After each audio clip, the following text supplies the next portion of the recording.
I'd like to begin by acknowledging the traditional custodians of the land on which I live and work, the Yuwut and Whadjuk people of the Noongar Nation. I pay my respects to their elders, past, present and emerging, and extend that respect to all First Nations, including Aboriginal and Torres Strait Islanders who may be watching today's episode. People who have higher levels of EQ typically do better than those who are just book smart.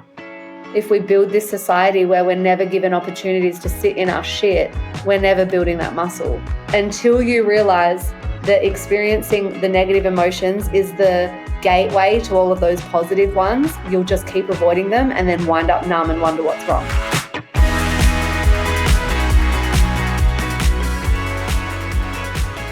Welcome to Shit's Fucked, the podcast that gets real about addiction, mental health, and everything in between.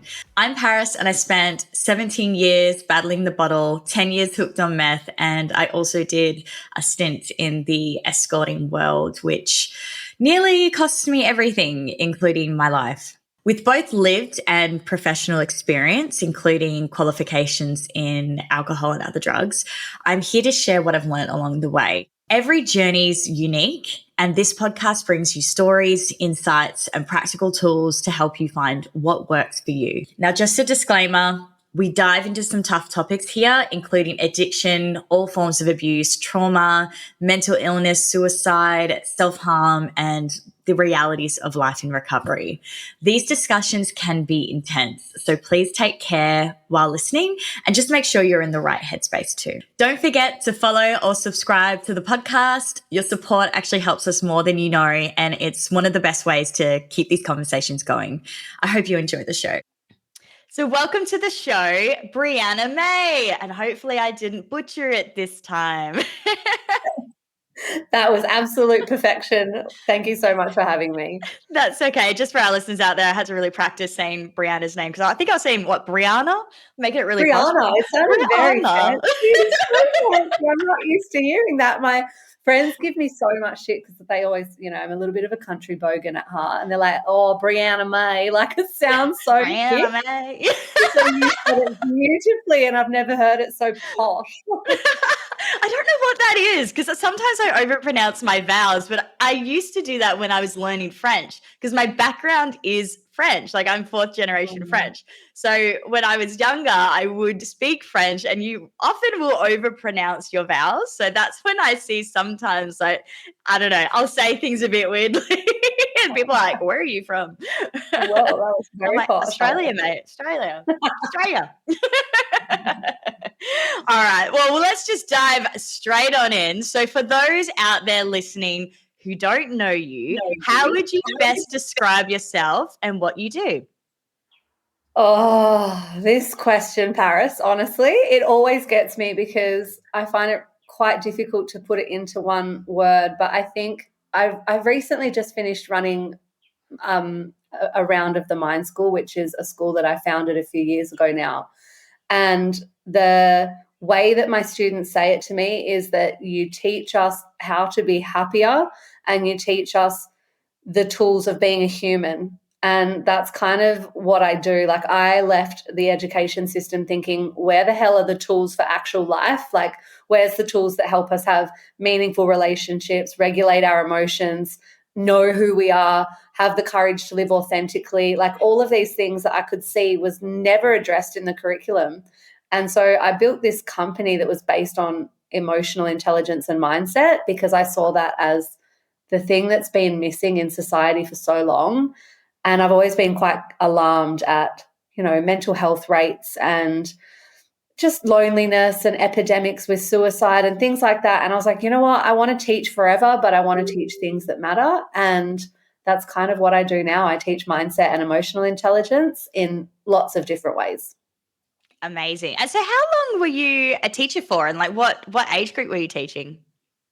I was a teacher for 5 years and I taught high school. So all year 7 to year 12. I know, it's funny. So many people are like, oh no, scary.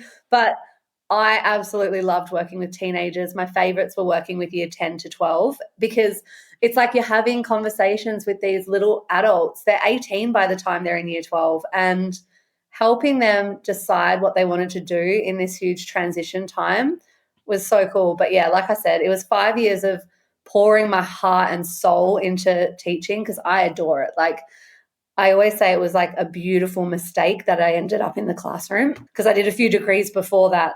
And I landed this job without actually applying for it. It was at a great school. And I was like, oh, you know what? I'm just going to do it for 1 year and keep traveling because at the time I was still obsessed with traveling. And I couldn't leave. Like, I fell in love with the students. I fell in love with the classroom. I fell in love with watching them grow and the relationships I had built with them. But over the years, I started to feel like the system was extremely broken and I didn't really like being part of it. So, yeah, it was actually a really heartbreaking decision to leave. Yeah, actually, that kind of leads into my next question. So, what led you to leave teaching and start the Mind School? Like, was there a defining moment that pushed you to make that leap?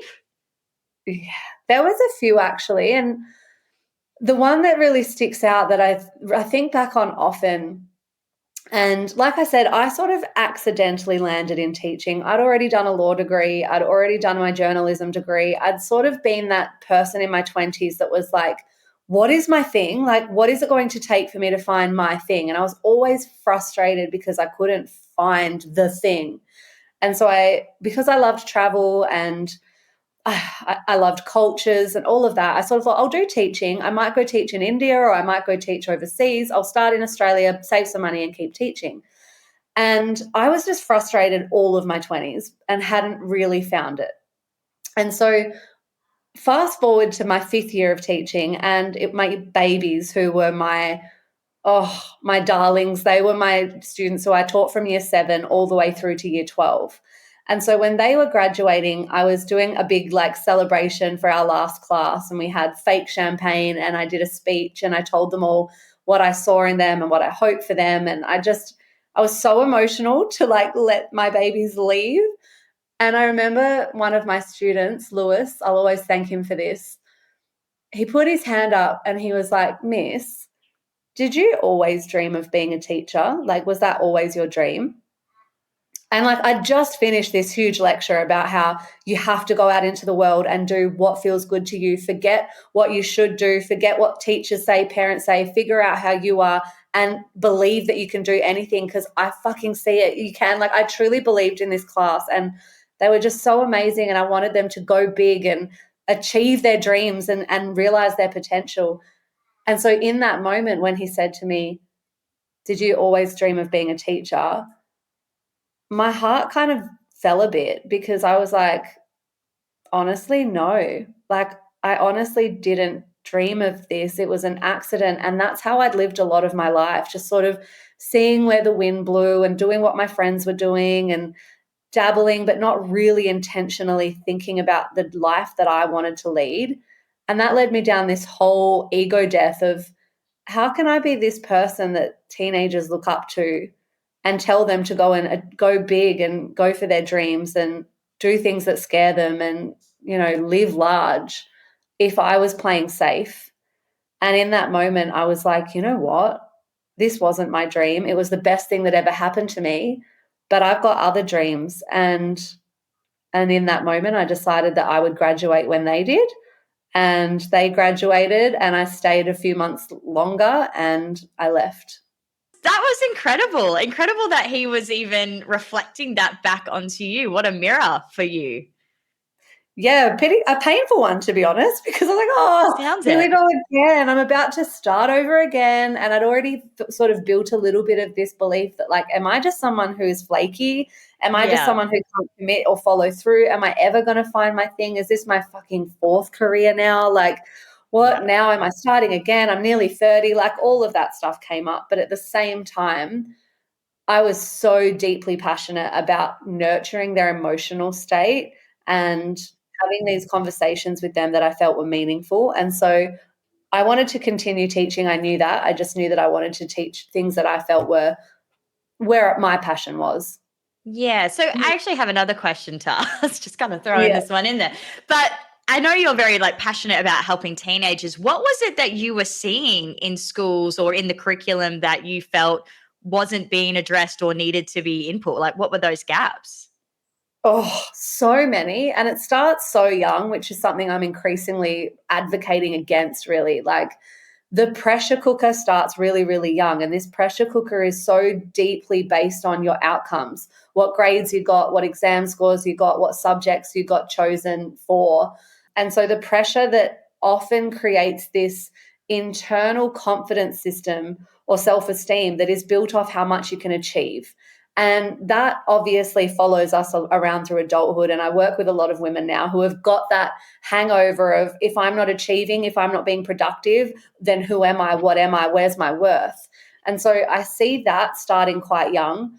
I also see, and this breaks my heart, as someone who is a real nerd and has such a value on education, I really feel like we kill the excitement of learning. The education system is honestly quite overcrowded with curriculum that most of the students are like, they've tuned out. They've tuned out. They're like, this is so boring. This is so irrelevant. Boring is now learning because everything's standardized tests and pressure and all of that. So the love of learning is gone. And as you know, we need a growth mindset. We need a love of learning to be able to thrive later in adulthood. We need resilience. We need so many extra things. And so, with all of this, I've also noticed, and this is something that has probably been there for a long time, but I feel like it's increasing, and that is anxiety that we didn't have when we were at high school. And now I sound really old, but the anxiety that comes when they come in from a weekend and they've got all of this stuff that's happened, but now it's all over social media. I can't tell you how many Mondays I had to deal with anxiety that was caused by something that was being circulated on social media. Comparison Mm. more than ever. Like it's just, we're in, and you remember being a teenager, like you're already really insecure. Your body's changing, your hormones are all over the place. You're trying to figure out where you fit in. And now you've got this device that's on you 24/7 and just perpetuating all of this insecurity. And so, anxiety, all of these things are just really problematic. And like I said, I don't believe we're given the tools to deal with this new lifestyle that is now norm, but our brains can't actually keep up with it. And so there's a lot. Yes, it sounds like the curriculum is quite outdated, and it's not advancing with what is happening now in the modern world and keeping up in alignment with it. Because I know even when I went to high school, like I struggled so bad at school, but that was mainly because like I was experiencing a lot of hardships at home, and then also at school. So I was assaulted by I was about to say colleague. It's not a colleague. Classmate. So that was like something that I was dealing with, and then I was drinking like every single day, and so being at school was just the last place I wanted to be, because I was like, I'm trying to deal with like all of these emotions and my mindset. My mental health is in the toilet. Yes, like my body's changing. People are looking at me. Like I just feel so all over the shop. And it wasn't, I wouldn't say it was a very nurturing environment. Like the amount of times that, the teachers would get like really frustrated with me, like acting out, which like I understand, but no one really looked into why. No one asked like those questions. And yeah, it got to the point where I was like, I actually just can't be at school anymore. And I just stopped going. I stopped going. Oh, I was a high school dropout. yeah. And then there's all of the identity statements that follow you from there, then you've Yeah. got this belief that like I'm a high school dropout, or I'm not Yes. smart, or I'm not, all of this. And it would break my heart seeing how many of these unhelpful stories or narratives were built inside of a system that wasn't there to support you. And like you said, it wasn't a nurturing environment. And having been through the system as the teacher, I know no teachers are getting training on this. We aren't taught Yeah. about trauma responses. We aren't taught about mental health as teachers, even though you're sort of expected to be a psychologist half the time. There's no Mm. sign, you're not given the signs and symptoms to look out for. If someone's becoming quite disengaged, if someone's becoming disassociated. I Yeah. had to go and learn all of this years after I left teaching. And I remember thinking, none of this is taught. You do a 4-year degree and nowhere are you taught about emotional safety, emotional Yeah. regulation, your central nervous system. And that's all so paramount to learning. So Yeah. For me, it's like, of course you didn't feel nurtured. Teachers don't even really get the training and what to look out for, and they're Mm. at capacity themselves. They are That's so what I was burnt about out. to say. Yeah. Because it's like, can they be everything? No. Like, there needs to be, other supports as well that are available for those types of things. And this is probably where the curriculum needs to change and the whole system needs to change as a whole. I couldn't agree more. Yeah. Mm, mm. Well, I'll move on to the next question. And I could keep going with that, especially with the anxiety stuff, because I'm seeing a lot of teens with that at the moment, like severe anxiety to the point where Mm, it's crippling the way that they function, creating eating issues because of their tummies getting very reactive and physically yeah. upset from the anxiety. Yeah, that's become huge. Huge. I remember, actually, just a side tangent, when I started my business, I was a mindset coach for teenage girls. And I remember having 14, 15-year-olds telling me that they were saving for Botox. And I was like, oh, okay, like, Gosh. tell me more about this. And it's like, yeah, I've got these smile lines. Like, apparently they wanted to get rid of smile lines. And I was like, wow. That's And so because there was sad. so, yeah, I just couldn't wrap my head around, like, it was already hard enough. I remember being that age and thinking, oh, I've got hair where there shouldn't be hair, and I was comparing myself to more lean women, like girls, and I already had all of that. But to then live in a world where most people are filtered, and Yeah. to see skin before and afters every time you open your phone and think Botox is the answer at 15 years old, I just thought, far out. Like, everything that we experienced has sort of been exacerbated, and Mm. nothing is being done as a countermeasure to give kids the tools to learn how to cope with it. So it's quite alarming. Yeah, for sure. So I can see how this has all really inspired you building the Mind School. So emotional intelligence is a big focus in your work. For people unfamiliar with the concept, what is EQ or emotional intelligence, and why do you believe it's more important than traditional IQ? Oh, this is a question I could go on my high horse forever about. So I'll try to keep it really simple. If you think about the regular school system and what we're all a result of, it's centered around building your IQ. That is your ability to think, learn, all of those things that make you, quote, smart in a traditional sense. EQ is your ability to understand, regulate, manage, and control your emotional state. And the more able you are to do that, the more you're able to connect with others, and also understand ourselves. But more than this, the people who have high levels of emotional intelligence, that is, they can regulate their emotions, soothe their emotions, understand their emotions better with others, so connect better with others. Not only do they have more meaningful relationships, which is the number one indicator for a fulfilling life, they're also more likely to put themselves forward in jobs, promotional roles. They're more likely to, they build more resilience. And resilience is such a huge skill that we need now more than ever. And secondly, my argument is, because I've got kickback, especially when especially when I'm on talkback radio, a lot of the older generation will give me a bit of, cut me. They say, go back to your box. This is new age hippie shit. This is what I'm told. This is new age hippie shit. Emotional intelligence is a made up word. Go back to teaching arithmetic and language, numeracy, literacy. And my argument is, I'm an educator. I was a senior English teacher. I want kids to have literacy and numeracy. Let's not get it twisted. However, if you walk into an exam and you can't regulate your emotions because anxiety has got the better of you, guess what happens? You flunk it.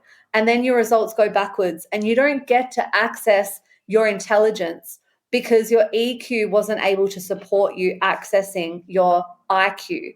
And so my argument is EQ is more important than, it is as important as. But if you don't nurture emotional intelligence, it impacts your ability to access your intelligence. And so my argument is, I'm not saying get rid of numeracy and literacy, I'm saying let's have it next to a subject all about emotional intelligence, mindset, resilience building, because the more we can regulate our emotions, like I said, not only do you have more success later in life, and this has been proven with all of the research, all of the studies, people who have higher levels of EQ typically do better than those who are just book smart. And so I believe that's why it's so important that we nurture both. I couldn't agree more. I've always felt that emotional intelligence I think it's really important because I just see so many people suffering constantly, throughout their life. And I often see a lot of those answers are around your emotional intelligence. I'm like, oh, well, if only you had the tools or you had the knowledge to do this, like looking from the outside in, I know that they would be doing a lot better in their life, and it's hard to teach that. So, tell me a little bit more about, the mind school and how you teach others about that. What does it involve? What does it look like? Walk us through it. So I have worked in the coaching industry and the education space for a long time now. It's been a decade, and I've sort of discovered through years and years of research and study and then coaching hundreds of different people, thousands of different people at this point. There's sort of a spectrum in the healing / personal development / coaching leadership space. And on the one side of the spectrum, you've got your mindset stuff, like your neuro-linguistic programming, or you've got mindset work, which is very much, think about like Tony Robbins kind of vibes, where it's like, think positively, watch your thoughts, change your state, take goals, take action. And it's this very like masculine energy of observing your emotional state, changing it when you need to, overriding your thoughts, overriding your emotions, taking action, and always in the doing. And while that is fantastic and so powerful, and mindset work, reframing your negative thinking, reframing your negative self-talk, reframing your emotional state is such a skill in emotional intelligence. However, if we live from that space, which is a very push energy, it's like a very masculine approach. If we live in that state, what can happen is that we actually start to override our emotions. We can bypass our emotions, and it can start to become a little bit toxic to the point where you're actually pushing emotions down. With that in mind, I was like, you know what, this is only half of the equation. We still need to be able to feel our emotions. We need to be able to regulate ourselves in healthy ways, move our emotions, embody our emotions. And so that led me down the path of, okay, we also need emotional embodiment.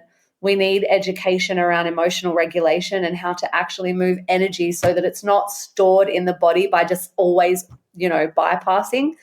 And so the Mind School method sort of brings these two sides of the spectrum together so that you've got balance. Because if we're always in that overriding over, the mindset space, if we're always there, we become burnt out, tired, we bypass, we create health problems, all of that. But if we're always in the feeling and the processing and the being with our emotions, then we actually can get stuck because our emotions essentially control us, and it does stop us from taking action when we need to. Emotional intelligence is knowing what is the healthy response at a given time and what tool to take out of your toolkit. So I essentially go through 6 days where we learn both sides of the spectrum and how to merge them and how to coach others through them, because one side of the coin is always missing the other. And we usually have, as humans, our own coping mechanisms. But if we spend too long with that one approach, we can often become a little bit unbalanced. Yeah, and I think you've said that beautifully. I actually particularly liked how you were comparing when we kind of override things in regards to reframing our thoughts and, changing our state, because that is something that has actually come up quite a bit, even for me at the moment, because I'm in the middle of developing an addiction and mental health online service. So it's like one-on-one support, but also self-paced courses. So the course side of it, I've had to do a lot of that thinking, because I was like, if we are just reframing our thoughts and not learning to sit with those emotions, to process those emotions and be present, we're just pushing past it. And yeah, like it absolutely can push those emotions down, which are just going to resurface later and manifest in another way, physically or mentally. And yeah, I just think that's really was a really, really good point that you brought up. Oh, thank you. And this is something that I truly believe this work, especially the emotional embodiment and processing, which is again a skill that we're not taught, because it's like from a young age, it's like, no, you've got an exam next class, like suck it up, or go to your next class, you've got a test, suck it up, suck it up. So we're always sucking it up. We're always pushing things to the side. Yeah. And to use you as an example, like what if you had big things going on at home that actually need to be processed and felt and moved through the body? To consistently just reframe your thoughts is actually just brushing it under the rug. And like you said, it plays out in other ways, because when we can't soothe our emotions, we go to the quick fixes. And the quick fixes are so fucking easy these days. And that's why porn, scrolling, drinking, drugs, like all of it is becoming such a big issue. Food as well. Yep. Food, such a big one. And it's like we've normalized addiction to a point. We've normalized addiction because we've also normalized pushing on, pushing forward, getting on with it, keep moving, keep going. We're Total busy, we're avoidance. productive. Yep. Our worth is inherently tied up in how much we can achieve, how much we can accomplish. And so our avoidance patterns breed addiction. And if we, again, I get so wound up about it because I truly believe emotional intelligence, emotional embodiment, processing emotions, that needs to be taught at such a young age, because it really is addiction prevention. It is violence prevention. It is domestic violence prevention. It is suicide prevention. And I lost a friend. I lost a friend last year to suicide. And I remember thinking, if only he was given the tools, not just to keep bypassing and moving on and sucking it up, but to actually reach out to someone and sit in the shame and the loneliness of his internal dark world, maybe he would still be here today. Yeah. And so for me, this is the most important work that we can do and tools that we can teach. And so what you're doing, like, I'm just so grateful that there's people in the world who are like, something's not working, the system's broken, let's make some systemic change. Yeah. Yeah. And well, it's infuriating seeing everything that's going on at the moment and our systems not keeping up with it, or the government not funding enough of the programs and things that we need to start preventing these things. Like, I mean, as you say, emotional intelligence is very much key to prevention, to a lot of things. And I couldn't agree more with that. And yeah, it's and I'm so sorry to hear about your friend. It's a common thing that happens. I mean, I've had a few friends I've lost to suicide as well, and I've often thought the same thing. If they just knew, like, or they had the capability of being able to process and understand what they were going through, would they still be here? I mean, yeah, it's so hard. It's heartbreaking. And I always used to look at my students and think, fuck, I love them all so much, and I refuse to let them be one of the statistics. Yeah. I just, that can't happen. Like, we need to do better.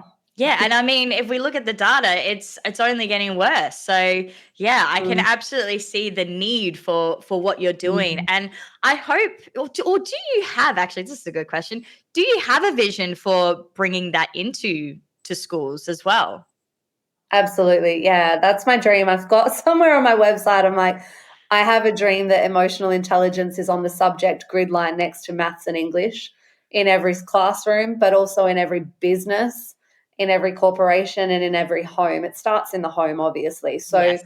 I'm working mostly with adults, whether that's coaches, teachers, parents, and that is how we filter it down to the kids. But over the next year or two, I'm also looking at rolling it out into professional development programs for teachers, because I was a teacher and I know I was never given the training. And talking about systemic change, even if I had the training, I probably didn't have the time to implement it. So Yes, exactly. so many things that are wrong, so many things that are wrong. But the positive to this is I'm having so many incredible conversations with principals who are, encouraging me and asking me, keep going. They're coming to my programs, they're coming to my events, and I always get so excited when school principals are there, or I've had some childcare educators, owners of so all these different people who are starting to say, well, what's the answer and how do we get our staff trained? Because that's the systemic change I would really like to make. Absolutely. And I have another question for you now. I'm screaming so many new questions. Because obviously, because of what I'm trying to do, launching this new business, I feel like this would be really important as well to train staff on. Would you like be open to hosting like workshops and things for like corporations and organizations? Whether it's I don't know if it's a couple of days or however you choose to do it. Is that something you do or want to do? Yeah, I'm so glad you've brought this up because we're literally just about to, I think I told you in an email, we're relaunching a whole new website, and part of that is my intention, and I'm already starting to go into corporations. I've got a huge accounting firm that I'm working with next month and a couple other big corporates that are starting to clue on that actually the most important thing you can do as a business owner, and even if you're looking at it through the lens of profit or of staff retention or of staff well-being, which does cut into your bottom line, you've Yeah. got to look at staff well-being. Oh, You've yeah. got to look at staff culture. You've got to look at productivity, because how many staff, even I know, like when I was at any job, whether it's the law firm, teaching, most of the time that you're at work, you're not being productive. You're hanging around trying to avoid your work because you're so overwhelmed, and you're bitching and moaning to the staff room and creating less of a staff culture. So to answer that question, yes, I definitely want to go in. I'd love to go into the mines as well, because I know mental health for a lot of people that are away from their family on the mines is a huge thing. And like the school system, if we prioritize EQ, not only are our grades better, but if we prioritize EQ in the workplace, we actually become more productive. We're able to access our creative genius. We're able to have less staff disputes and staffing problems. And yeah, it's the answer. So to answer that question in a really long-winded way, yes, I am going into corporates and doing trainings. Awesome. Well, this is really good for me to know, because I'm definitely going to be prioritizing a lot of training and workshops continuously for my staff, because it will be a company. It won't be a sole trader mission. So yeah, that's really, really good to know. And plus as well, like just having those conversations as well with other organizations that I might work alongside with, particularly in the mental health and addiction space, then I can refer you on and, get you in front of some other organizations. It should be great. Thank you so much. That would be absolutely incredible. And yeah, as you're talking, I'm just thinking like far out. I actually remember, how we're talking about normalizing addiction, like society sort of has normalized addiction. Yes, How absolutely. many times have you worked in a corporate culture where the thing that was normalized was to just go and have massive after work benders, like 3 or 4 times a week, just to cope with the stress of the job? And as I'm like, it's not quite right, is It's it? not Like there's normal. something It's that's not not normal. quite, if that's what we need to deal with just the stress of our lives in our workplace, something's Yeah. not quite right. Absolutely. And this is what I say to a lot of my beta clients who are currently in the program for the addiction side of things, is Mm. that, the addiction isn't actually the problem. It's, you're coming home from a hard day of work and you're feeling stressed. You want to wind down, you want to relax, and you go to that quick fix straight away to fulfill that need. I was like, there's a need that's not being met at the moment Mhm. that you are not addressing on a day to day, which is now resulting in this type of behavior. So yeah, it's again all to do with emotional intelligence, being aware of that. It really is. It really is. And kids are so addicted because, like, we as Yeah. adults, like, we've got our brain is fully functioned. We know all of this. And Yeah. yet we still are like, fuck, I can't stop scrolling. I can't stop eating, whatever the thing is. Yes. Imagine what it's like for a kid who just wants to fit in, Yeah. and their amygdala isn't fully formed yet, and they've got this thing that's just got a hold of them. If it's Mm. starting younger, like, as you know, addictive patterns are formed usually at a younger age. Yeah. we're starting to see like so much more addictive tendencies at a younger age. Where does that lead later? Well, in my case, not a good place. Yeah. And oh gosh, if only it was a subject that was taught. That's all I can say. Yeah, and I can definitely say that I've had to learn a lot of these schools skills and different Mm, techniques on how to look after myself and my well-being much later in life. I didn't have any idea on how to deal with any of it, which is why particularly drug addiction, but also alcohol addiction. That got pretty bad as well. mm, Was just taking over my life because I really was just stuck and I didn't know how to deal with the big feels. Like, it was just too much for me. It was very overwhelming. yeah, So I just tried to, yeah. mask it as much as possible.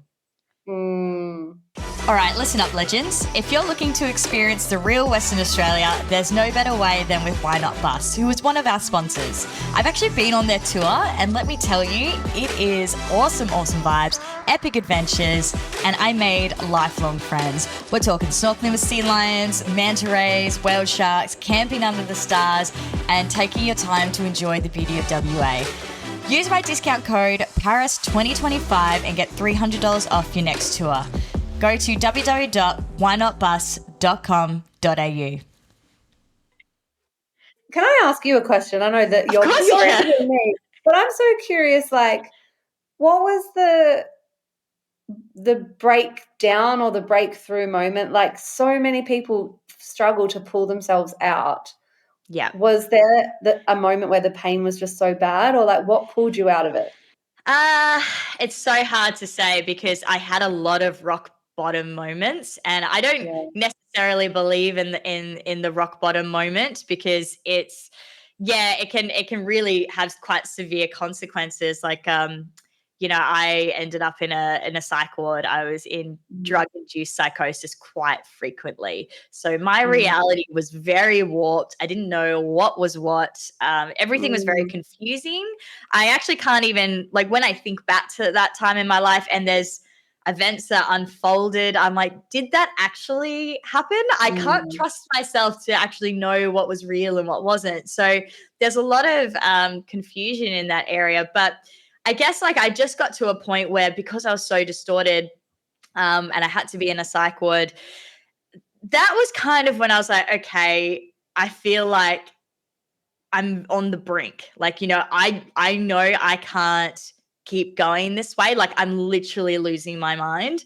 But I still didn't know how to get out of it. So I'd love to say that that was the moment that I was like, yep, let's turn Yeah. everything around. But it wasn't. I was still didn't leave bed for weeks after getting out of the psych ward. I lost a lot of my friendships. I then started couch surfing. My meth use got worse. I took all my money out of my super during COVID because Mm. I was like, why let people like me do that? Anyway, blew that all on drugs. And Yeah, then wow. it was just, yeah, it wasn't good. And I got back to Perth and I was actually coming down so hard when I got back. Like, Mm, I was on the plane ride coming down, and there was a huge outbreak in Melbourne as well, with COVID, and it was just after they started lifting restrictions. So this was like June 2020, and so when I got into Perth, they were like, you can't like quarantine with your mum, which was already pre-approved and all that.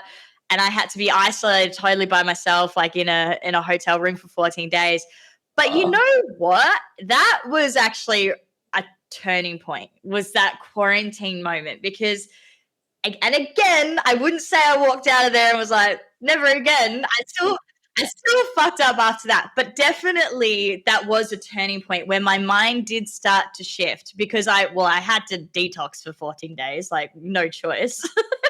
So having that clarity all of a sudden for 2 weeks after a very long time of not having much clarity was mm, really good. I mean, I was still experiencing some psychosis when I first got in, which people didn't even notice. But I was like, mm, I was just hearing things that were not there. But anyway, mm. finally got some decent sleep and that eventually went away. And so I decided to be like, right, like, now that I'm stuck in this space, like, I need to set up a routine for myself. I had who was it? It was Salvation's Army. They would call me every second day to like check in on me and my well-being. I was talking with Ledge Tracy, if you're listening, you're a ledge. She was awesome. And I guess starting to communicate with people, and I don't know, I just had to really sit in my own shit for a little bit there. And I actually really started thinking, okay, what I've been doing has not been working clearly. Like I have avoided going to any support groups. I've avoided going to like rehab or to see an AOD counselor. Maybe I need to do something different this time because I just can't go back to where I was. Like, the psychosis was just really scary. So I was like, and I felt like I'd lost everything. Like I'd lost like my partner who I was madly in love with, and I lost my best friend of like 17 years. That was heartbreaking. And it was just a real slap in the face. But yeah, I still struggled though. Like after I got out, I still was having lapses, but I never relapsed after that. I never went into, constantly using on a daily basis anymore. It would have been just a lapse in the sense of using once and then not touching it for like a couple of weeks or a couple of months or something like that. So that I would say it was that quarantine moment to answer your question. Wow. It's so, is that not another piece of like evidence, I suppose, that sometimes the sitting with ourselves for longer than is comfortable and facing our shit really, like, and this is a part of like because one of the modules in the Mind School is shadow work. And shadow work it sometimes feels a bit gnarly, right? Because you've got to face the parts of yourself that you're actually a little bit ashamed of or unimpressed with, where you're not really measuring up to, or whatever. I've also noticed this sort of swing in society. I don't know if this is something you've thought about much, but because of such alarming mental health statistics, we don't want kids to feel anxious. We don't want kids to feel bad. We don't want anyone, don't shame me, don't cancel them, don't shame whatever. It's like we've swung so far in the other direction that we're now sort of cotton wooling, like, let's take away all of the medals and everyone gets a participation badge. Let's take away head boy and head girl and everybody gets to be a leader. Like, I just saw this swing where I was like, but now we're not getting experience in sitting in bad feelings, in sitting in discomfort. And building resilience. Maybe I didn't measure up. Maybe I'm not happy with how I performed. Maybe I need to look at my shit. Maybe I need to own it, face it, feel uncomfortable, because that's actually what we need. And like, just hearing you say that it was when you faced your shit and sat in the discomfort that you actually were like, something's got to change. If we build this society where we're never given opportunities to sit in our shit, we're never building that muscle. And that to me is catastrophic. Oh, yeah, 100%. And look, it was very, very uncomfortable. I did not like it at all, but I stayed really, really strong. I stayed strong, and I don't know, I must have had some kind of glimmer of hope then, I guess, that things could turn around once I got a little bit of sanity back. That's so incredible. Like, I need to get you on my podcast because I'm about to go, I can feel myself wanting to ask 5,000 questions. So listeners, you can come and listen to Paris, hopefully, because I've got so many questions. What a huge inspirational story. Oh, thank you. Yeah, it's been a journey. It's been a journey. Not an easy one, but yeah, it's honestly taken a lot of learning, and building on my emotional intelligence that has actually gotten to me like where I am now, to be honest. And that's what's maintaining my sobriety as well. It's if there's complicated and tough and uncomfortable feelings that come up, I would normally go to alcohol or drugs, but now I'm like, no, that doesn't serve me at all. And that's going to take me right back to where I don't want to be. Like and the more you sit with it as well, the more it alchemizes. So it actually doesn't feel as bad as, as you think it will. It might initially feel quite painful, but then it will alchemize, and it doesn't feel as heavy, and it moves. Like it's really powerful. Yeah, it's so, and something that I love teaching about is like polarity, and every emotion, everything in the universe exists in a pole, in on a Oh, pole. yeah. So Yeah. everything has an equal opposite. Emotions are the exact same, and this is again something we're not taught. Every emotion has an equal opposite, but if you numb one side, you also numb the other. And so to put it in a context that most people can understand, if you are deeply afraid of grief, deeply afraid of losing someone, what you will do is protect how much love you let in. And so the amount that you grieve is equally relevant to how much you love. And anyone who's lost anyone knows this. The pain that you feel, the grief that you feel is an equal opposite to how much love you allowed in. And so if we numb one side of the pole because I don't want to feel fear, I don't want to feel shame, I don't want to feel afraid, I don't want to feel nervous, I don't want to feel like a failure, I don't want to feel all of these quote bad feelings, we often numb them in all sorts of different ways. But what we then do is we numb the equal opposite of those positive emotions. And so then I've had people come to me and they're like, I just sort of feel a little bit numb. Like I just don't really feel much. I live kind of on the same level all the time. I want to feel more joy. I want to feel more love. And my answer to that is, yeah, but are you willing to go to the equal opposite? Like if you want more love, you want more joy, you want more fulfillment, are you willing to go to the other side of the cave? Because until you realize that experiencing the negative emotions is the gateway to all of those positive ones, you'll just keep avoiding them and then wind up numb and wonder what's wrong. Oh, beautifully said. And I know a lot of people that are actually in that space, so I'll guide them your way. It's so common. It's so honestly, it's It so is. common now. And I'm like, oh, we just need to feel our feels. I know. We always run for the hills, don't we? Oh my goodness. Yeah, But I'm seeing a shift. But yeah, there does definitely needs to be more work done there. yeah, I For agree. sure, for sure. So if you could bring just one of the tools you teach Mm. into every school or household, what would it be and why? Oh. The thing that comes to my mind, probably because I've just spoken about it, but it's actually the emotional wheel. So I'll give you a copy of this actually, and you can put it in your show notes. Oh yeah. I really want this emotional wheel to be on every fridge, every classroom. And this is for adults. Like, I can't tell you how many grown adults, intelligent women, intelligent men have come to these programs and gone, I only use about 4 of these words. I didn't know that there was like 50,000 emotional states that I can use to explain how I'm feeling and what I need and to express myself. Most of us use the same 4 to 7 words to describe our emotional state. And often what you say dictates how you feel. It's like, I love the quote that words create worlds. And if you're saying the same words to yourself and you're saying the same words about how you're feeling, of course, you're only going to feel those 4 to 7 feelings. So, one of my goals is to increase emotional literacy. And I'd suggest for anyone listening to start there, to start by expanding your emotional vocab and thinking about, like, what am I actually feeling now? How is that feeling in my body? Having these conversations with your kids, having these conversations with your partner, with your friends. I'm feeling at the moment quite envious. I'm feeling really jealous. I'm feeling like all these different words that give us such a rich tapestry and give us a starting point for actually starting to be seen, be heard, and know what we need to feel our feelings.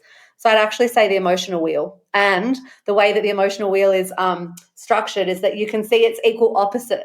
You can see Yeah. the equal opposite of every emotion. So it's like, I want to feel more love. And it's like, well, do you allow yourself to feel grief? Do you allow Yeah. yourself? I've had to far out Paris. Like, I've been on this journey the last 2 years, and it's been the biggest ego hit because I've been having like a really rough time trying to conceive. Mm. And as you can probably tell, like, I love kids. I love kids. Everything I do is around kids. When I'm trying to build my company, it's really to ripple through so that kids never have to feel this way, right? Yeah. And so because I've been so in the mindset world for so many years, think positive thoughts, don't let yourself get consumed by the negative, by the fear, by the worry. It was getting to a point where I was so good So good. Every time my period came, oh, well, it's all good. It'll happen. Like, not letting myself feel grief every month, not letting myself feel fucking scared. Like, appointments where they say, Breanna, you're infertile. I'd go, nah, rejected, reframe your thought, like not even going there and not let myself feel.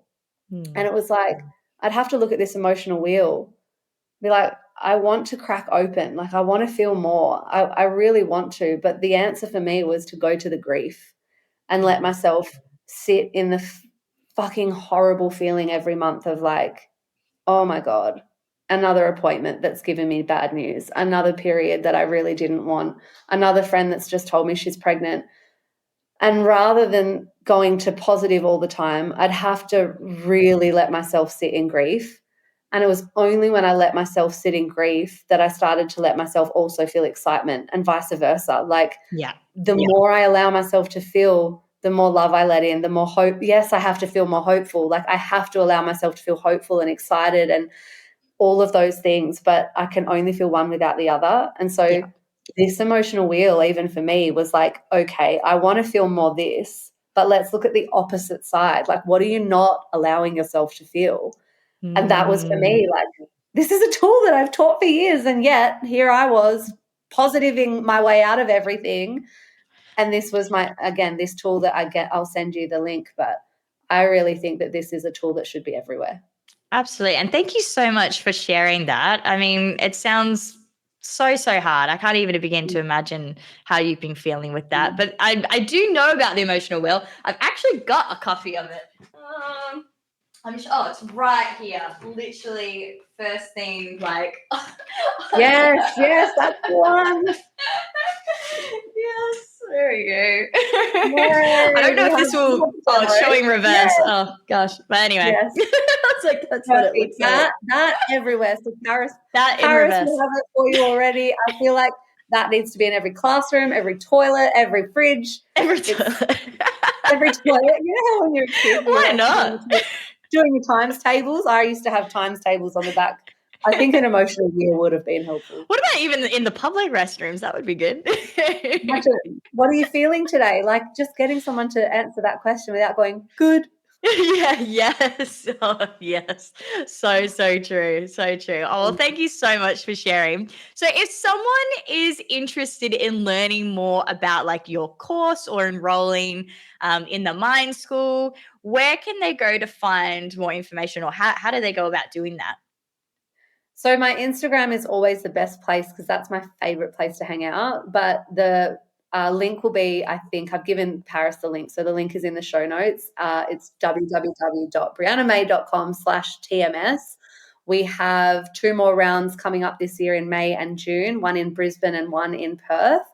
And we're very, very excited about that. It's the most transformational week. We have all sorts of wild things that happen after the Mind School, whether it's businesses exploding, marriages coming back together, pregnancies. Like, we've had so much crazy stuff. People lose like 3 to 5 kilos after, just in like emotional baggage that they were it's wild, and it's the best, and it's my favorite place to be, back in the classroom with students. So yeah, all the information will be given to you, Paris. So amazing. Thank you so much. Actually, I have another question. So with the course, so it's in person and it's like, is it 5 days, or like how long is it? Yeah, it's in.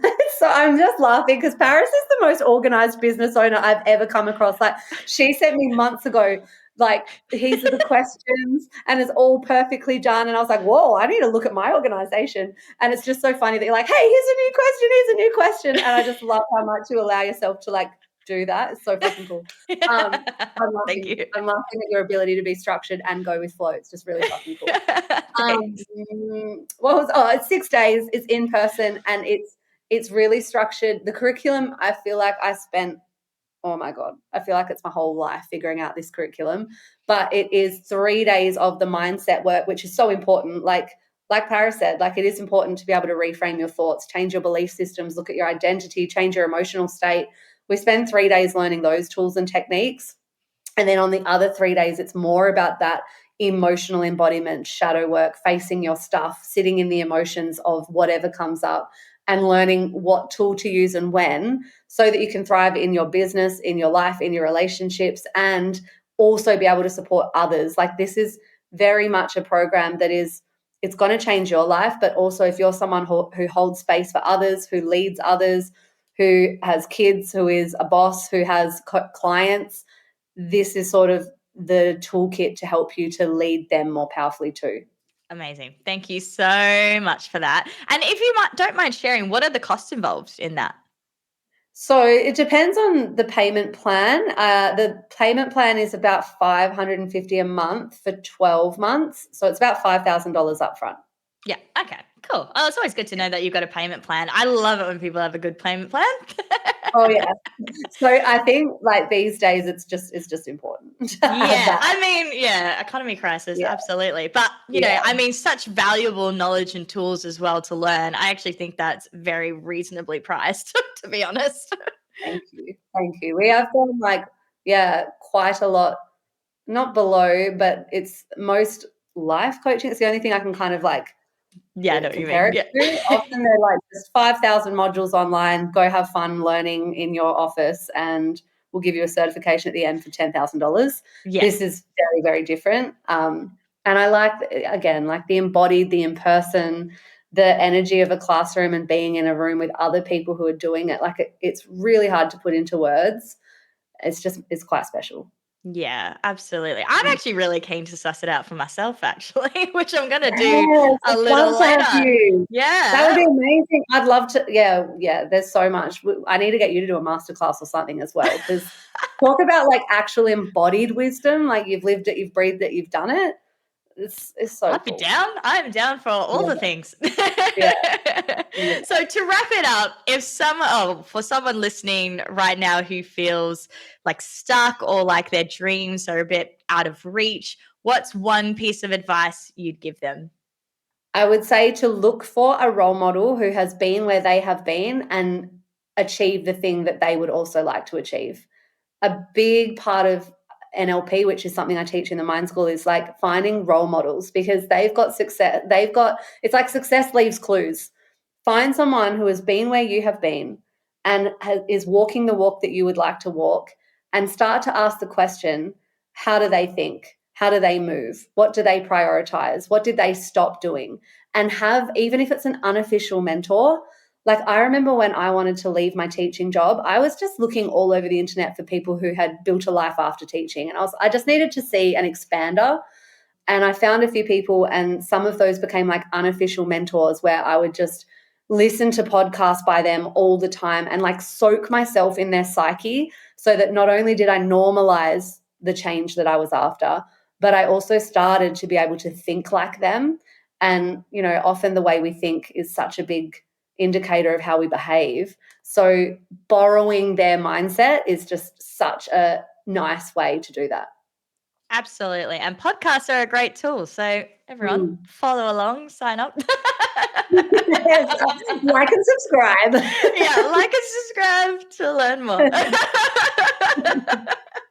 Oh, thank you so much for coming on the show. It's been an absolute pleasure talking with you today. And yeah, I can't wait to just connect further with you and get more involved with what you're doing. Oh, thank you so much. And truly, like, I'm very fucking grateful for the work that you're doing. I know just from speaking to you once on that Zoom call at the end of last year, I was like, this woman she's doing shit. Like the why is strong and it's so needed. So thank you as well. It's really important work Thank that you're you doing. so much. That's made my day. It's actually my birthday today. So Oh, made my birthday. That's so cool. Does that mean you're a Pisces? I am a Pisces through and through. That makes sense. It does make sense, doesn't it? Yeah. Oh, thank you so Isn't much. it funny? We were Pisces, and all along, all we needed to do was feel our feelings, because we're big emotional creatures. So true, though. So true. And maybe soak a little bit more in the ocean. Yeah, 100%. Oh, thank you so much for coming on, and I look forward to chatting with you soon. Thank you.